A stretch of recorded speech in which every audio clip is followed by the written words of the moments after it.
Hi, welcome to lessonswithtroy.com. I'm Troy Brenningmeyer. Well, in this week's lesson, we're back to the C6 lap steel, tuned C, E, G, A, C, E from your lowest to your highest string. And we're learning my arrangement of the classic gospel song, Softly and Tenderly. This one has a lot of slants in it, so if you're wanting a song to work on your slants, this would be a great one for that. We're in the key of G. It comes with 2 pages of tablature. It looks like that. Go ahead and print it out and set it on a stand in front of you. And it also comes with a jam track that I made with Band in a Box. So that's really fun to play along with, and it can help you with your timing as well.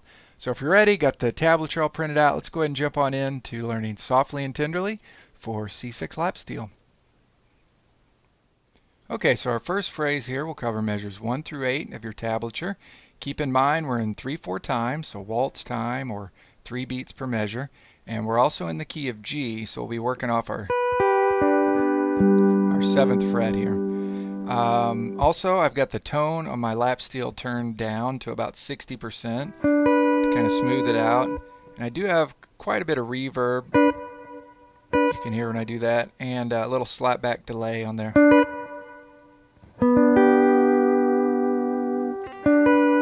to try to smooth out the sound. So this has a lot of slants in it, and slants can be kind of challenging. But let me go ahead and play through it to get it in your head, show you what I'm going to be teaching you, and then we'll go through it in more detail. Here we go, starting at measure 1, going through measure 8.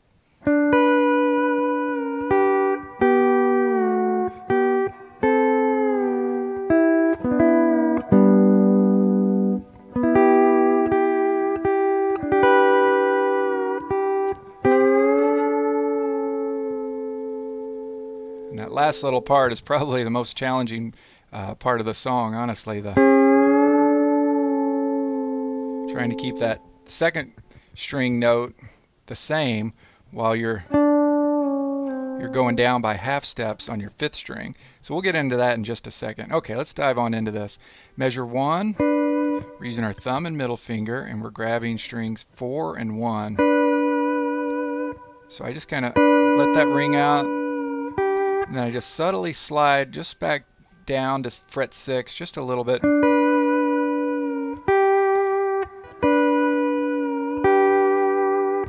Okay, now you could stagger that like I did, where you play thumb and then middle finger.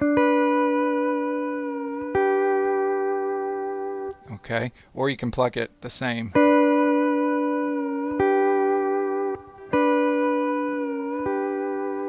Okay, so there's measure 1.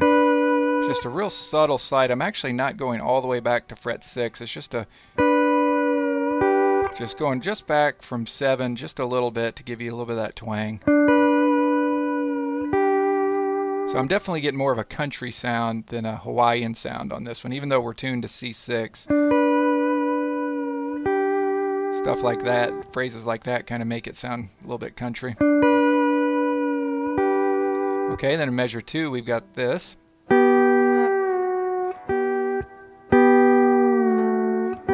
So we start with a straight bar on your 7th fret, 5th string and 2nd string. Once again, thumb and middle finger on your right hand's playing that. And then you're going to do this slant that will end up still being on the same strings, 5th string and 2nd string, 5th fret to 6th fret. 5th fret on your 5th string, 6th fret on your 2nd string.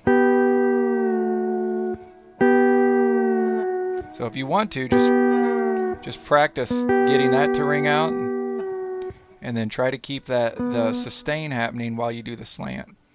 Now sometimes when I do a forward slant like that, I kind of bring my index finger just off the bar just a little bit so that I can push my bar kind of under my middle finger just a little bit and under my index finger.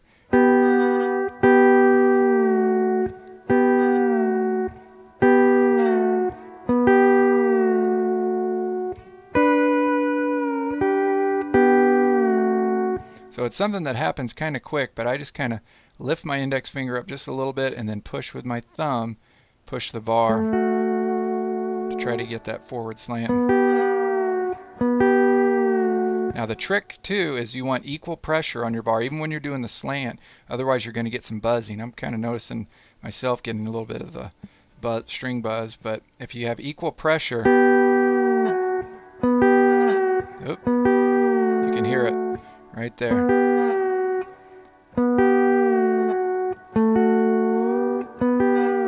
So that's something to work on. I won't keep doing that, but that's something I need to work on too. So once again, 7th fret, and then you're sliding down to a forward slant on 5th fret and 6th fret, 2nd string, and 5th string and 2nd string. 5th string, 5th fret, 2nd string, 6th fret. And then you bring it back to 7th fret. And then you're going to do another forward slant on frets 8 and 9 on your 5th string, 2nd string. And then you're going to slide that down to a 7th fret straight bar. And then pluck your 3rd string, 7th fret. Okay, and then we end at least that top line of your tablature with, I kind of like to roll some of these 3-string grabs instead of just grabbing it. Sometimes I like to roll it. Sometimes I may do that a little too much. Kind of got to watch it. So on your 5th string, 4th string, 3rd string, 7th fret, you can roll it or you can grab it, whatever you want. Now instead of me just going, once again I do just a subtle slide down from 7,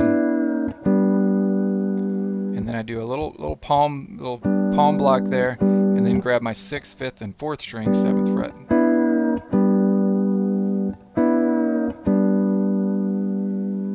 Okay, let me go over what I've taught you so far.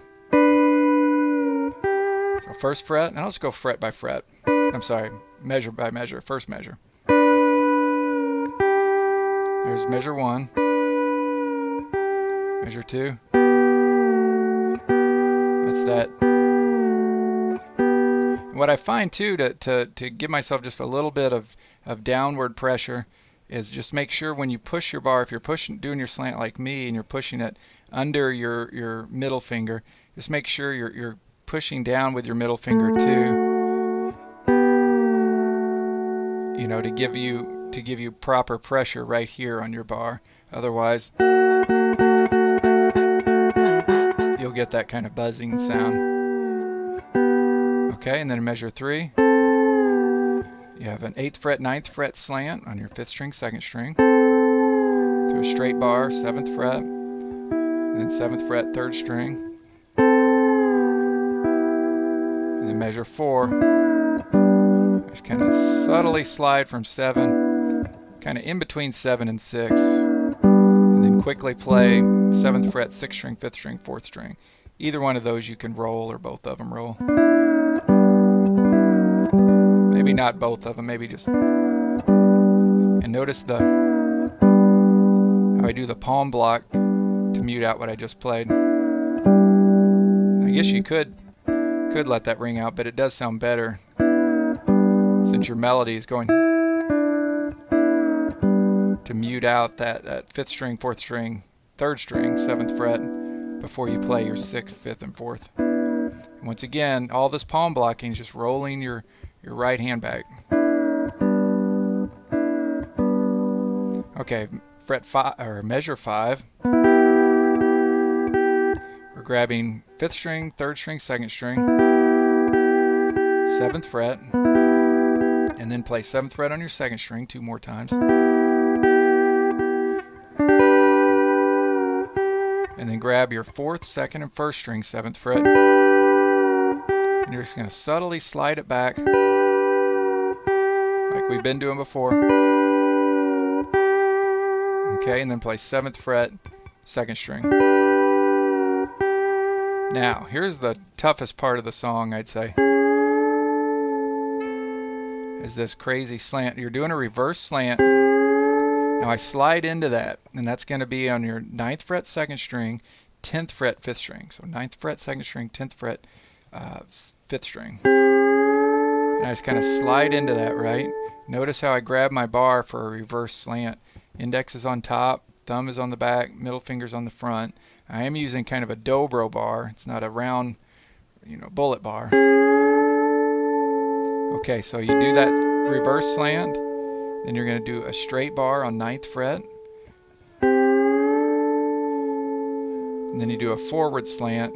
So basically you're hearing 10, 9, 8, but you're not picking it. You're just letting the sustain happen. That's how you got to get that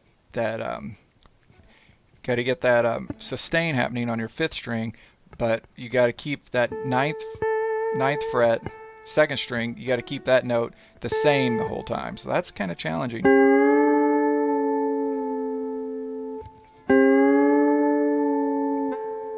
So if you let off that bar just a little bit, you'll lose your sustain on the fifth string. So my advice is just to play, focus on that part. You're basically going from a D chord to a D7 chord.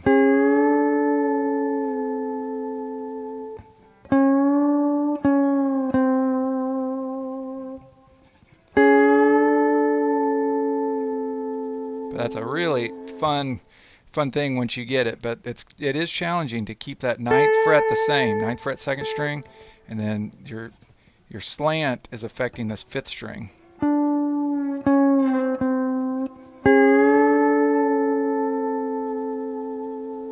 Okay, well, let's go ahead and move on to the next phrase now.